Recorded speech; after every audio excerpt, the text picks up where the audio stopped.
When I teach a first-year course, in week 2 of the class, there's a short writing assignment, completely ungraded. It doesn't count, but they have 48 hours to do it. They hand it in to me, and I will put comments on each one, and I'll write a group memo. One thing I did recently, which worked pretty well, was to have a paper proposal. So the paper was not optional. It was worth about 40% of the mark. But not everybody had to hand in a proposal. I mean, it was just so much more satisfying because by the time I got the papers in, I had already had a somewhat formal opportunity to interact with the students about the assignment.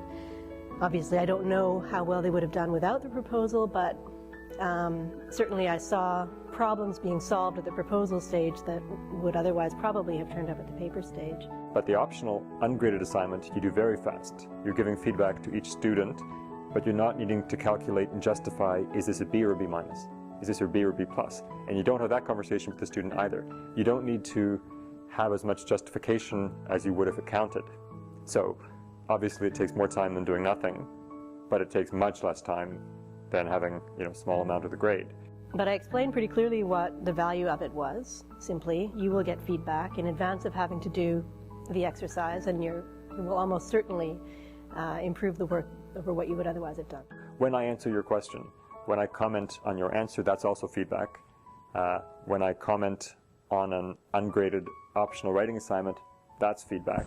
And when I comment on the exam and it counts, that's feedback too. But I try to give them a sense that there's lots of feedback of lots of different kinds.